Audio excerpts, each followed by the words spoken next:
金羅天聖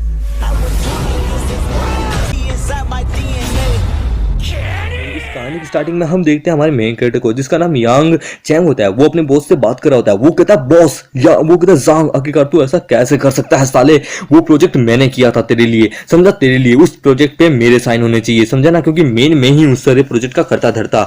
ये सुन के उसका बॉस यानी कि जांग कहता है ओए तू मेरी कंपनी में काम करता है, तू मेरा सिर्फ एक नौकर है, नौकर, समझा ना। हर चीज इस कंपनी में जो काम करता है या फिर यहाँ से पेन से लेके किसी की जूता तक वो सब मेरा है, समझा ना, मैं यहाँ का बॉस हूँ। ये सुन के उसे आता है गुस्सा, वो जाने लगता है। वो कहता तो ठीक है मुबारक हो अपनी कंपनी, मैं जा रहा हूँ इस कंपनी को छोड़ के, आज के बाद कभी इस कंपनी में काम नहीं करूंगा।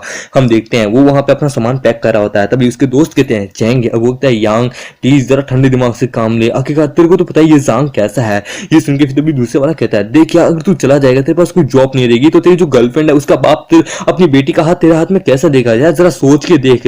ये सुन के वो कहता वो मैं देख लूंगा, और वैसे भी मेरे पेरेंट्स ने मेरे लिए एक घर और एक कार छोड़ के गए हैं मरने से पहले, सो मैं उससे कर लूंगा। और ये बात जॉब की, मैं ड्राइवर की जॉब कर लूंगा। हम देखते हैं वो फिर पार्किंग रोड में आता है जहां पे वो अपना फोन चेक करता है। उसके फोन में मैसेज आया होता है। वो कहते हैं यांग मैं तुमसे ब्रेकअप कर रही हूँ, मुझे तुम्हें नहीं चाहिए, मतलब किसी गर्लफ्रेंड का मैसेज होता है कि मुझे अब तुम नहीं चाहिए, मैं तुमसे डन हो चुकी हूँ, मुझे तुम्हारे से कोई मतलब नहीं है, इस दुनिया में तुमसे बेटर मुझे लोग मिल चुके हैं, समझे ना, आज के बाद कभी मेरे पीछे मत आना, समझे ना, आज से हम दोनों के रास्ते अलग अलग है। और हाँ मेरे जो सपने हैं मुझे नहीं लगता कि तुम कभी पूरा कर पाओगे, इसलिए तुम आज से मेरी जिंदगी से निकल जाओ, आई लिव यू। ये सुन के वो उसको छोड़ देती है और हमारा उसको मैसेज करता है, फोन करता है कि वो फोन उठा ले। तभी वो कहती है कि देख मुझे तुझसे कोई लेना देना नहीं है, तो सॉरी, मेरा पीछा मत कर, मुझे कॉल मत करना, और मेरा कोई दूसरा बॉयफ्रेंड बन चुका, आज रात को मुझे उसके साथ डिनर पे जाना है। तभी हम देखते हैं हमारा चैंग हमारा यांग वहां पे रोने लग जाता है कि भगवान तू मेरे साथ ऐसा क्यों करता है, क्या बिगाड़ा है मैंने तेरा। फिर वो अपनी कार में बैठता है। वो कहता है खैर चलो छोड़ो, हम तो लड़के हैं, हमारी जिंदगी में तो लिखना ये लिखा हुआ है कि हमारे साथ ये होगा ही होगा, मैं इस सब चीजों से जल्दी मूव कर जाऊंगा। आज रात के लिए कोई बढ़िया सा रेस्टोरेंट देखना पड़ेगा बरे खाना खाने के लिए। मैंने सोचा था इसके साथ आज रात को जाऊंगा कैंडल लाइट डिलीट करने के लिए, पर साली ने धोखा दे दिया, बेवफा है तू सनम, बेवफा। खैर कोई ना कोई दूसरी जॉब देखनी पड़ेगी। हाँ ड्राइविंग का काम कैसा रहेगा, हाँ मैं ड्राइविंग करूंगा। तभी उसके फोन में नोटिफिकेशन आती है कि सर एक कस्टमर के लिए आपके लिए रिक्वेस्ट मिली है, आपको 1 किलोमीटर दूर यहाँ पे एक लड़की है जिसे पिकअप करने जाना होगा। हम तभी देखते हैं उसको ऑर्डर मिलता है। वो कहता है कि सिस्टम आपको गाइडेंस देता रहेगा, हम आपको अलग अलग मंथली पैकेज देते रहेंगे। हमारे यहाँ निकल जाता है लेने के लिए। फिर तभी हम देखते हैं हमारे यहाँ वहाँ पे पहुंच जाता है 1 किलोमीटर, वहाँ पे जिस कस्टमर को उसको लेने जाना है। वो कहता है मैडम मैं पहुंच चुका हूँ, आप कहाँ पे हैं। ये सुन के वो कहती है मैं अपने रूम में हूँ, जरा प्लीज आधी घंटा वहां इंतजार कर लो, मैं जरा मेकअप कर रही हूँ। ये सुन के वो कहता है क्या मेकअप, अबे नालायक औरत साली, तू मेकअप कर रही है, तेरे को आधी घंटा लगेगा तो बंद बुद्धि, तू मुझे आधी घंटे बाद कॉल कर सकती थी, मैं आधे घंटा पहले आ जाती। ये सुन के वो कहती है प्लीज वहां रुके रहो, प्लीज प्लीज प्लीज, मेरा मेकअप बस होने वाला है, सब आधी घंटा वहां रुके रहो, अगर तुमने मुझे छोड़ के गए तो मैं तुम्हारी कंप्लेन कर दूंगी, तुम्हें तुम्हारा ऑर्डर कैंसिल कर दूंगी। ये सुन के वो कहता है आई डोंट केयर, मुझे कोई घंटा फर्क नहीं पड़ता, तू उल्टा मेरे यहाँ पे 30 मिनट 40 मिनट घंटा वेस्ट करेगी, समझा ना, निकल यहाँ से। और फिर तभी हम देखते हैं उसको नोटिफिकेशन मिला होता है, मतलब कि उसको वो कह रही होती है तो ठीक है मैं कंपनी में तुम्हारी रिपोर्ट करूंगी, रुको अगली बार तुम मुझे मिले तो याद रखना, मैं तुम्हारा वो हाल करूंगी तुम याद नहीं रखोगे, मैं ऑर्डर कैंसिल करती हूँ। और वो ऑर्डर कैंसिल कर देती है। तभी वहां पे हमारे चैंग को वहां पे बैड रिव्यू भी मिलती है और साथ में वहां पे एक लड़की भी अपीयर होती है। अब ये मत समझना कि वो आई सेलेक्ट रैंडम करियर जैसी लड़की होगी, नहीं नहीं, उससे भी अलग है भाई, ये माल है। फिर तभी वो कहती है हेलो होस्ट, ये देख के वो कहता है ये क्या है। फिर तभी वो कहता है अच्छा तो ये है वो बंदा, बहन चो घोंचू लग रहा है, तू तो लगता है सिस्टम ने तेरे को ही चुना होगा, क्या जमाना आ गया है। फिर वो कहती है ठीक है मैं अपना नाम बताती हूँ, देखिए मैं एक एआई हूँ, और दूसरी बात मैं सिस्टम हूँ आपके सिस्टम की, मेरा नाम है प्राइस बैड रिव्यू सिस्टम, इस सिस्टम का नाम है, मेरा नाम तो कुछ और है, आप जो रखना चाहे वो रख दीजिए, समझे ना। ओ सिस्टम ने आपको देखा है, सच में लगता है सिस्टम अंधा हो चुका है। हमारा चैंग कहता है तुम्हारे कहने का मतलब क्या है, आखिरकार तुम कहना चाहती हो। फिर वो कहती है देखो मेरा कहने का मतलब ये है कि मैं आपसे ये कहती हूँ कि अगर आप बैड रिव्यू अचीव करते हैं, मतलब कि लोगों को बुरा रिव्यू अचीव करते हैं तो सिस्टम आपको रिवॉर्ड देगा। ये सुन के वो कहता है क्या, अबे चल क्या रहा है, अबे गुड रिव्यू देखो, अच्छा रिव्यू मिलता है तो कंपनी वाले सिस्टम वाले एवरी हर बंदा मुझे रिवॉर्ड देता है अच्छा काम करने पे, हर मेन कैरेक्टर को यही मिलता है। पर मैंने आज तक कभी बैड रिव्यू के बारे में नहीं सुना कि कोई बुरा काम करने पे, बैड रिव्यू अचीव करने पे हमें रिवॉर्ड मिलेगा। ये सुन के वो कहता है अरे लेटेस्ट टेक्नोलॉजी, नया साल नया महीना नया टास्क, आखिरकार क्या ही कर सकते हैं। खैर कोई ना, सिस्टम को आप आपको बताते हैं। देखिए, अगर आप अच्छे काम करते हैं तो हम आपको रिवॉर्ड मिलेंगे, पर इतना अच्छा स्पेशल नहीं मिलेगा। वहीं अगर आप बुरे काम करते हैं, आपको बहुत सारी कंप्लेंट मिलती है, तो हाँ, आपको रिवॉर्ड के रूप में लग्जरियस कार, होटल, बहुत बड़ी बड़ी गाड़ियां, घर, मुकेश अंबानी आपके लोड़े पे होगा, एकदम एवरीथिंग, हर सब कुछ चीज, समझे। ये सुन के वो कहता है, क्या सच में? अबे झूठ मत बोल मुझसे यार, सच में तू तो भाई। फिर तभी वो उसको कहती है कि ठीक है, चेकआउट करने के लिए आपको किस करना पड़ेगा।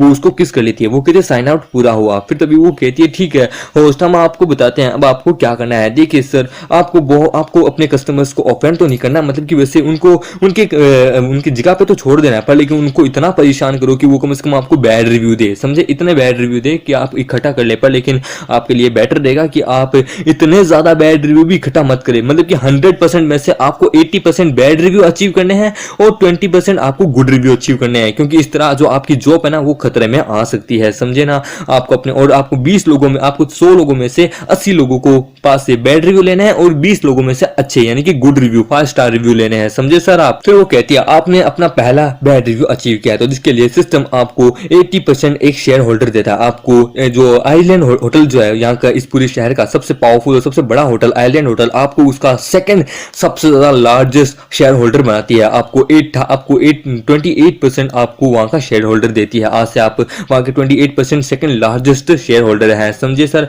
आप चाहे तो वहां जाके अभी जाके चेकआउट कर सकते हैं, और सेकंड टास्क में आपको और भी कुछ चीजें मिलेगी। और पर लेकिन आपने एक कंप्लेंट भी अचीव की, जिसके लिए आपको थोड़ा पैसा आपके अकाउंट में ट्रांसफर किया जाता है। ये सुन के वो कहता है क्या सच में? वो पैसा चेक करता है, वो कहता है बहुत बढ़िया बहुत बढ़िया सिस्टम, तूने तो सच में मेरी क्या बोले, मैं क्या ही बताऊं।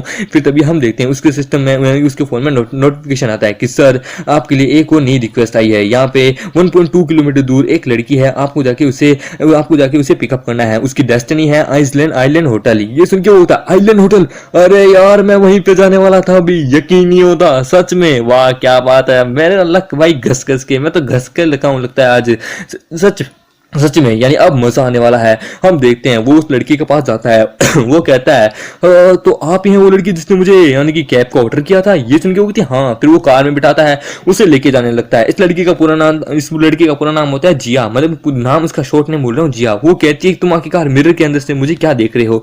ये सुन के वो कहता है मैडम एक्चुअली क्या है कि मेरा फर्स्ट ये ऑर्डर है, इसलिए प्लीज, मुझे ड्राइविंग चलानी अच्छे से नहीं आती, तो प्लीज थोड़ा रोड पे वांगा टेढ़ा हो जाएगा तो चलेगा। ये सुन के वो कहती है अच्छा, तो तुम अभी एक नुबड़े ड्राइवर हो, यकीन नहीं होता, और तुम आखिरकार ऐसे बात सीधा मुंह पे कह रहे हो, तुम्हें शर्म नहीं आती, इसके लिए मैं तुम्हें बैड रिव्यू दूंगी। ये सुन के वो कहता है क्या सच में? तो ठीक है, अब दिखाता हूं अपनी रियल औकात। वो लड़की कहती है अरे मेरे भाई, अरे प्लीज प्लीज मुझे माफ कर दे, अरे भाई मुझे माफ कर दे। फिर अभी हम देखते हैं वो एकदम स्पीड में भौंकाती हुई, मतलब क्या बोलते हैं, हैवी ड्राइवर के रूप में गाड़ी चलाता है। वो लड़की घबरा जाती है कि please please please please sir रुक जाइए, शांत हो जाइए, मैं आपसे माफी मांगती हूँ, प्लीज देखिए मेरे घर पे मेरी मम्मी पापा है, प्लीज छोड़ दीजिए, मुझे डर लग रहा है। ये सुन के वो कहता है अच्छा आपको डर लग रहा है? इतनी देर पहले तो एटीट्यूड में बैठी थी कि मैं ये कर लूंगी वो कर लूंगी, टेंशन मत लीजिए, मैं मारने वालों में से नहीं हूँ, मेरी ड्राइविंग स्किल प्रो लेवल पे है, I am a really heavy driver, समझे ना।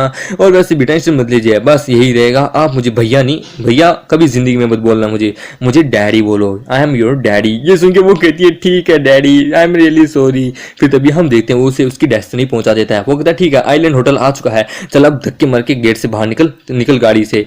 वो कहती है मैं तेरी शिकायत करूंगी, तेरे को बैड रिव्यू दूंगी, तेरी पुलिस कंप्लेंट करूंगी, तेरे घर पे मिलिट्री भिजवाऊंगी तेरे को अरेस्ट करने के लिए। हम देखते हैं वहां पे हमारे मेन कैरेक्टर के आगे विंडो ओपन होती है। वो कहते हैं कांग्रेचुलेशन होस्ट, आपने एक और बैड रिव्यू अचीव किए हैं, तो ठीक है अब हम आपको हेटियान फाइनेंशियल बिल्डिंग ग्रुप है ना, मतलब कि वो जो कंपनी है ना, उसका आपको ओनरशिप देते हैं। आज से आप वहां के नए बॉस है, नए ओनर है, कल से जाके वो जरा चेकआउट कर लीजिएगा वहां जाके, समझे।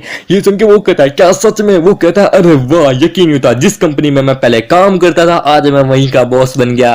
कहता है ना जहां काम करें एक दिन वहीं के मालिक बन जाओ, और मैं बन गया, आहा मेरा सब कुछ मैं वापस ले सकता हूँ। फिर तभी वो आइलैंड होटल पे जाता है। वो कहता है हाँ मैं अंदर आ गया। फिर तभी वहां पे जिया होती है, वो उसको देख के हैरान हो जाती है। वो कहती है एक नौकर, एक ड्राइवर, इसकी इतनी हिम्मत की यहाँ आए, आखिरकार तुम्हारी हिम्मत कैसी यहाँ आने की, मेरा पीछा करने की। ये सुन के वो कहता है कम ऑन डार्लिंग, मैं तुम्हारा पीछा नहीं कर रहा था, मैं तो यहाँ पे इस रेस्टोरेंट में यहाँ पे अपना खाना खाने आया था। ये फिर वो उसको दिखाता है। वो कहता है मैं यहाँ पे आया हूँ, टेबल बुक किया हुआ है। ये सुन के वो कहता है हाँ टेबल नंबर 8 सर, ठीक है मैं आपको टेबल नंबर 8 पे पहुंचा देती हूँ। हम देखते हैं वो कहती है और मैनेजर ने मुझे कुछ ये डॉक्यूमेंट आपको देने के लिए कही थे। ये सुन के वो कहता है बहुत बढ़िया, यानी वो काम कर रहा है अपना सही से। हम देखते हैं वो उसे लेके जाने लगती है और हम देखते हैं जिया उसको पीछे से देख के कहती है लगता है कि यहाँ का कोई बड़ा शेयर होल्डर होगा या फिर कोई यहाँ पे काम करने वाला कोई बड़ा इन्वेस्टर होगा। वो कहती है ठीक है कोई बात नहीं, पर मैं ऐसे माफ नहीं करने वाली। हम देखते हैं वो उसको उसके टेबल पे पहुंचा देती है। हम देखते हैं वहां पे उसको चाय ला के देती है। वो कहती है सर आपकी चाय यहाँ पे तैयार है, हम आपको जल्दी खाना दे देंगे। तभी वहां पे मिस जिया आती है।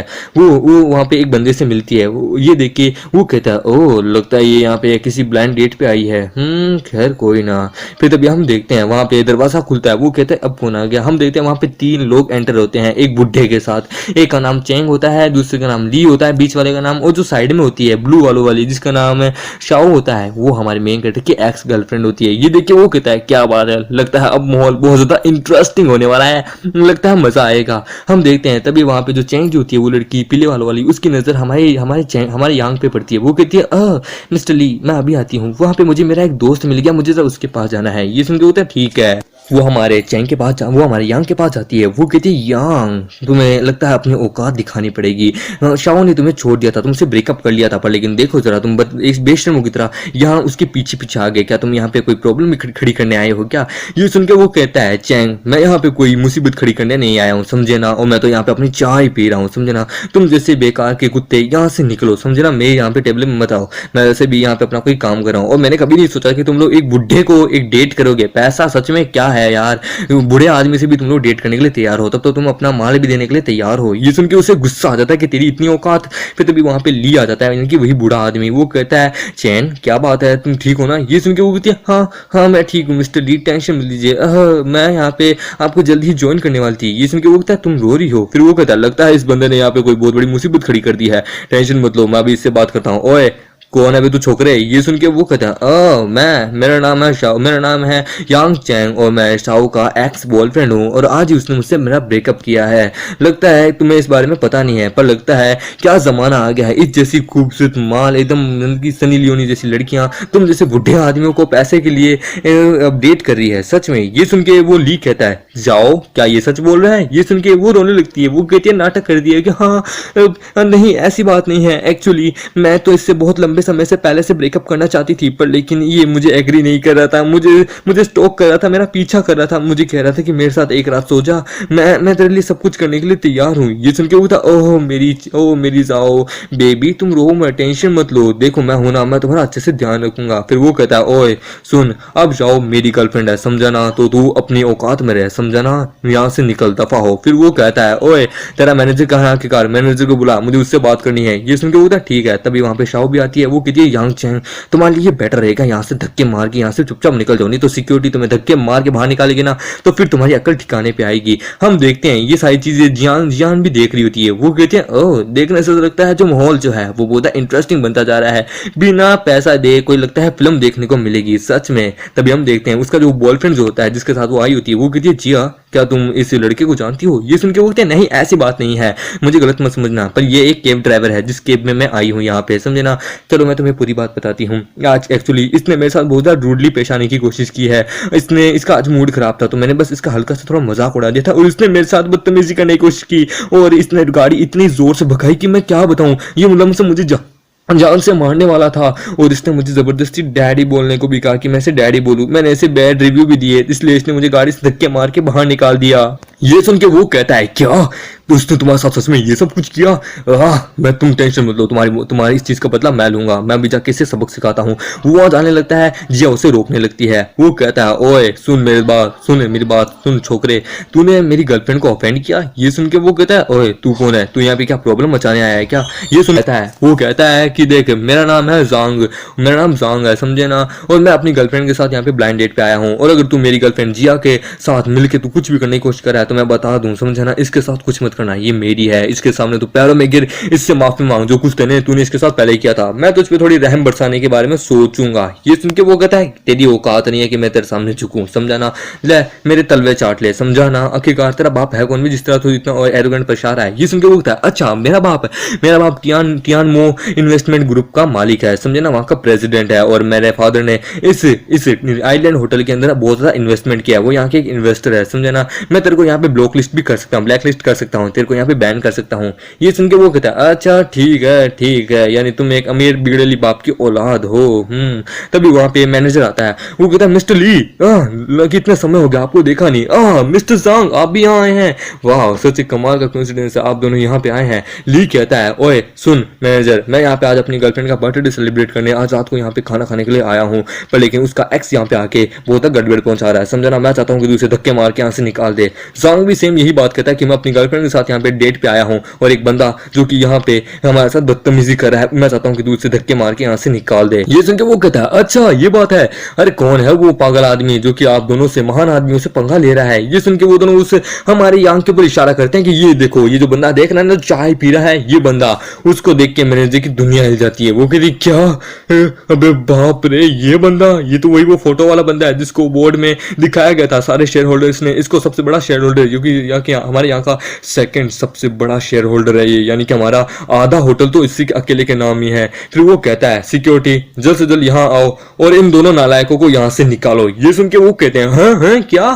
फिर तभी वो ली कहता है आखिरकार चेंग तू ये क्या कर रहा है, तू भूल गया मैं यहाँ का फूड सप्लायर हूँ, तू मुझे कैसे निकाल सकता है। और जांग कहता है हाँ मिस्टर चेंग तुम ऐसा कैसे कर सकते हो, भूल गए मेरे डैड यहाँ के इन्वेस्टर हैं, समझे ना, यहाँ के इस होटल के इन्वेस्टर हैं। ये सुन के वो कहता है चलो एवरीवन मैं आपको इंट्रोड्यूस कराता हूँ मिस्टर यांग से, ये है मिस्टर यांग हमारे आइलैंड होटल के सेकंड सबसे ज्यादा लार्जेस्ट शेयर होल्डर, इनके अंडर में हमारा आधा होटल इनके अंडर में ही आता है, तुम मान सकते हो, समझे। ये सुन के वहां पे सभी की दुनिया हिल जाती है। ली कहता है क्या सबसे बड़ा शेयर होल्डर।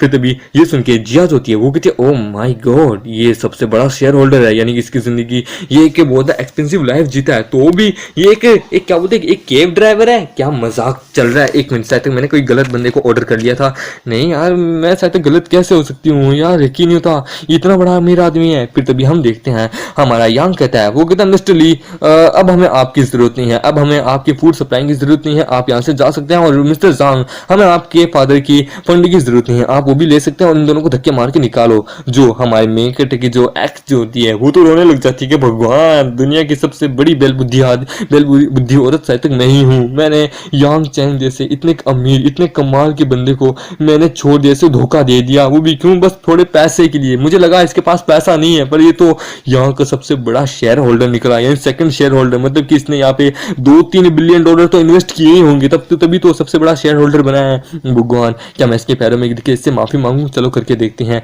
वो उसके पैरों में गिर जाती है, वो कहती है चैन प्लीज मेरे बाबू मेरे सोना प्लीज मुझे माफ कर दो, देखो मैंने अब तक इस बुढ़े के साथ कुछ नहीं किया, मैंने इस बुढ़े के साथ कुछ नहीं किया, कोई वगैरह कुछ भी नहीं, अपनी वर्जिनिटी नहीं तोड़ी है, वर्जिनिटी आज भी मेरे पास है, प्लीज मुझे फिर से ले लो, मैं I really love you may darling. ये सुन के वहां पे जो चैन जो होती है, मतलब कि वो पीले वाली वो लड़की वो आती है, वो कहती है यांग चैन जरा मेरी तरफ देखो, मैं बहुत ज्यादा प्योर हूँ, एकदम वर्जन बैठी हूँ अब तक, तुम मुझे अपनी गर्लफ्रेंड बना लो, गर्लफ्रेंड नहीं तो उसको रखेल बनाए लो प्लीज, देखो इसको छोड़ो ये तो पुराना डिफेक्टिव माल है, मैं देखो प्योर एकदम नया न्यू मॉडल हूँ, प्लीज मुझे अपनी गर्लफ्रेंड बना लो। ये सुन के हमारा चैंग अपने हमने कहता है सच में लोग सच कहते हैं, पैसा सच में बोलता है, बस पैसा दिखाओ तमाशा देखो के वाली बात है, सब कुछ हो सकता है पैसे से। तभी ली कहता है मिस्टर यांग मैं आपके बारे में जानता नहीं था, मुझे नहीं पता था कि आप यहाँ की सेकंड सबसे बड़ी शेयर होल्डर हैं, और मुझे नहीं पता था कि शाओ आपकी गर्लफ्रेंड है, प्लीज मुझे माफ कीजिए कि मैंने इसके साथ डेट करने की कोशिश की, मैं आज के बाद कभी जिंदगी में ऐसा नहीं करूंगा। ये सुन के वो कहता है मिस्टर चैन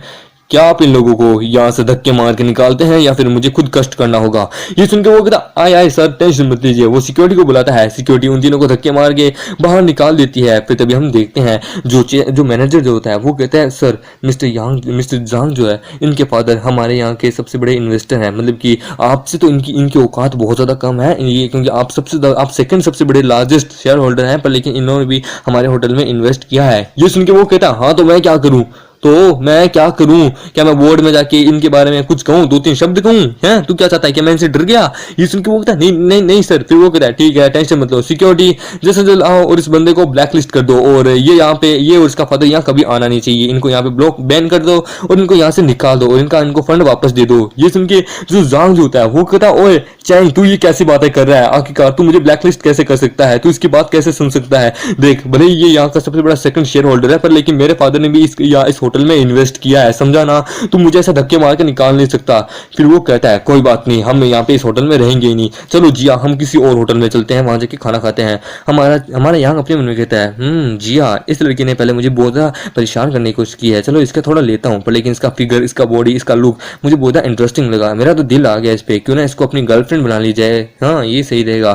फिर वो कहता है मिस जिया, आप यहाँ पे अपनी ब्लाइंड डेट पे आए हैं, क्यों है ना, ये सुन के होती हाँ। फिर तभी वो वहाँ पे एक फूल तोड़ता है, वो कहता है आप जरा इस फूल की तरफ देखिए और मेरी बात सुनिए प्लीज, क्या आप यहाँ पे मेरे साथ एक डेट पे रहना पसंद करेंगी? देखिए कार में जो कुछ हुआ उसे छोड़ दीजिए, वो बस एक मजाक था, उसे मजाक समझ के छोड़ दीजिए, मेरा आपको डराने का कोई इरादा नहीं था, आई एम रियली सॉरी उसके लिए। ये सुन के जिया अपने में कहती है वैसे ये बुरा नहीं है, ये बंदा बहुत अमीर है, मैंने खुद ही इसको जज करने में बहुत ज़्यादा गलती कर दी थी, ये बहुत अमीर है, हैंडसम भी है बहुत ज़्यादा, हाँ मैंने इसके हैंडसम पे अब ध्यान दिया, इसके लुक पे, पर लेकिन सोच लेती हूँ, हाँ ठीक है इसके पास पैसा भी है, रिच भी है, कर लेती हूँ। फिर वो कहती है हाँ आपका बहुत बहुत शुक्रिया, आपको एक चांस देना तो बनता ही है। ये देख के तभी वहाँ पे जांग जो होता है, ये देखे वहाँ पे तभी जांग जो होता है, वो कहता है जिया तुम ऐसा कैसे कर सकती हो, तुम ये कैसे कर सकती हो, तुम्हारे लिए तो मैंने इस बंदे को ऑफेंड किया था, इससे पंगा लिया था, तुम ये सब कुछ करी हो, मुझे धोखा देके जा रही हो। ये सुन के वो कहती है मैंने तुम्हें कहा था ये सब कुछ करने के लिए, नहीं बताओ मैंने तुम्हें कहा था, मैंने तो तुम्हें रोकने की कोशिश की थी, मैं तो तुम्हें कहा था कि फाइट मत करना मत करना,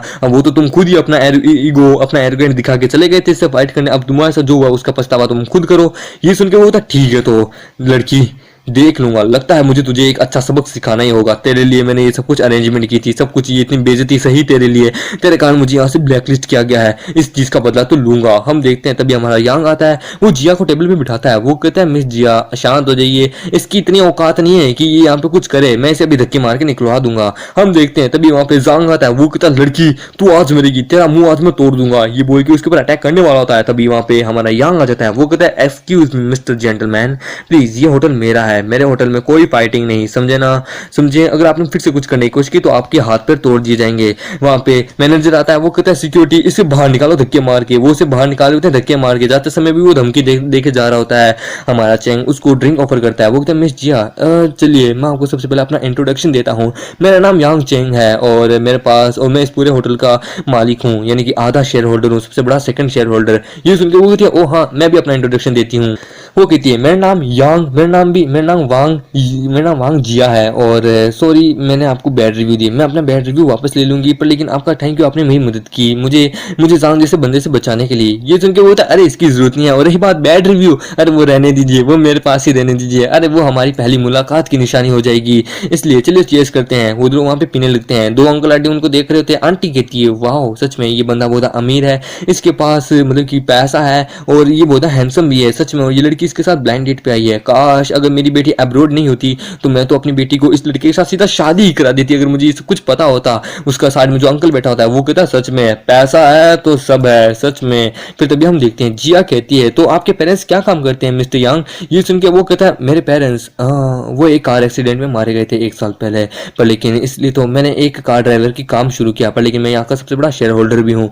ये सुन के वो कहती है मैं एक लग्जरियस शॉप में काम करती हूँ और मेरे पेरेंट्स वहाँ विलेज में रहते हैं और मैं यहाँ पे एक लग्जरियस शॉप में काम करती हूँ, जिसके लिए मुझे पैसा चाहिए इस सिटी में एक घर बनाने के लिए, तो सो मैंने 2 लड़कों को यहाँ पे ब्लाइंड डेट के लिए चुना। ये सुन के वो कहता ये बात तो है, ये बात तो आपने सच कही, ये जो सिटी जो है ये बहुत एक्सपेंसिव, बहुत अमीर है, यहाँ पे अमीर लोग रहते हैं और आप जैसे लड़की क्या कोई लड़का भी अगर यहाँ पे आए ना काम करने के लिए तो वो भी किसी अमीर लड़की को ही फंसाना चाहेगा यहाँ पे एक घर के लिए भी। फिर वो कहता है अपने मन में अगर मैं इसे जाओ से कंपेयर करूँ तो दोनों एकदम सिमिलर है, दोनों ही यहाँ पे पैसे के लिए यहाँ आई थी, एक दूसरे के लिए अपनी वर्जिनिटी देने के लिए तैयार हो जाएगी, पर लेकिन वही बात करूँ ये लड़की थोड़ी अलग है, ये बहुत हॉनेस्ट है, इसने एकदम सच्ची बातें मुझे कह दी है, मैं इस पर विश्वास कर सकता हूँ, ये फेक नहीं हो सकती। फिर तभी वो कहती है तो चलिए हम एक और ड्रिंक मारते हैं। वो लोग एक ड्रिंक और मारते हैं, जिया को चढ़ जाती है, वो कहती है सॉरी पहले के लिए मुझे नहीं पता था कि आप क्या हैं, खैर मैंने आपको बहुत मिसजज किया आपकी कार को लेके, क्योंकि आपकी कार बहुत खटारा थी। मैं यहाँ पे 2 लोगों के साथ यहाँ ब्लाइंड डेट पे आई थी, जिसमें से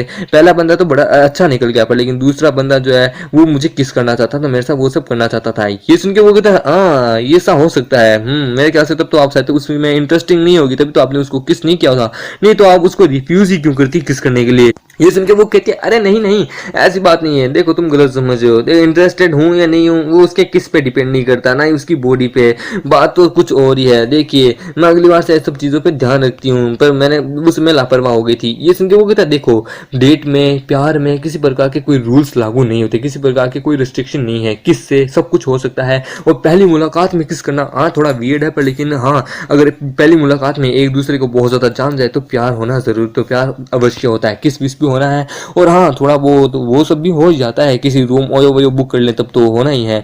ये सुन के वो कहती है नो ऐसी बात नहीं है, मैं वैसी लड़की नहीं हूँ कि एक किस के लिए मैं अपना पूरा वर्जिनिटी दे दूँ, ना ना पहली मुलाकात में मैं इतनी आसानी से फिसलने वालों में से नहीं हूँ। ये सुन के वो कहता है अच्छा ऐसी बात है, तो वो जाते ही उसे किस कर लेता है। वो कहता तो ठीक है अब करके दिखाइए। वो उसके किस करता है, वो कहता है तो ठीक है आप अपना यहाँ खाना एंजॉय कीजिए, मैं अपने रूम में हूँ 1208 में, वहाँ जाना।